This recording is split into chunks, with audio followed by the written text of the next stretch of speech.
അസംസ്കൃത മലയാളി ഡിസ്ട്രിക്ട് കൗൺസിലിന്റെ യുവജന വിഭാഗമായിരിക്കുന്ന ക്രൈസ്റ്റ് അംബാസിഡേഴ്സ് കാലോചിതമായിരിക്കുന്ന മാറ്റങ്ങൾക്ക് തുടക്കം കുറിക്കുന്ന ഈ സംരംഭത്തിന് നേതൃത്വം കൊടുക്കുന്ന CA പ്രസിഡന്റ് പാസ്റ്റർ ജിൻസ് പി.ടിക്കും കമ്മിറ്റി അംഗങ്ങൾക്കും പ്രത്യേക അഭിനന്ദനങ്ങൾ.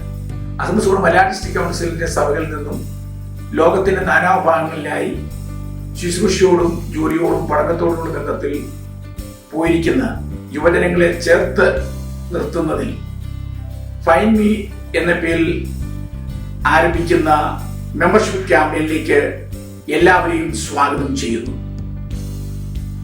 ഈ സംരംഭം പ്രധാനമായിട്ടും നമ്മുടെ യുവജനങ്ങളുടെ ആത്മീയ മുന്നേറ്റത്തിനും മാത്രമല്ല സാമ്പത്തികമായി പിന്നോക്കം നിൽക്കുന്നവരെ ചേർത്ത് പിടിക്കുന്നതിനും സാമൂഹിക പ്രതിബദ്ധതകൾ മനസ്സിലാക്കി പ്രവർത്തിക്കുന്നതിനും ഒരു മുഖാന്തരമായി തീരുമെന്ന് ഞാൻ വിശ്വസിക്കുകയും അതിനായി പ്രാർത്ഥിക്കുകയും ചെയ്യും.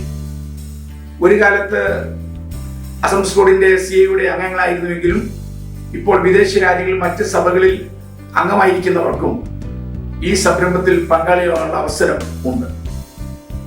ഈ അവസരം എല്ലാവരും പ്രയോജനപ്പെടുത്തുന്നുവെങ്കിൽ അത് അസംസ്കോഡ് സമൂഹത്തിന്റെ പുരോഗതിക്ക് എല്ലാവർക്കും പങ്കാളിയാകാനുള്ള ഒരു നല്ല അവസരമാണ്. ഈ അവസരം എല്ലാ CAകളും പ്രയോജനപ്പെടുത്തുവാൻ ആഹ്വാനം ചെയ്തുകൊണ്ട് എൻ്റെ വാക്കുകൾക്ക് വിരാമം കുറിക്കുന്നു. കർത്താവ് എല്ലാവരെയും സഹായിക്കട്ടെ. ആരും നഷ്ടപ്പെടുത്തരുത്. ഈ അവസരം എല്ലാവരും ഉപയോഗിക്കാൻ കർത്താവ് നിങ്ങൾക്ക് എല്ലാവർക്കും കൃപ നൽകുമാണ്.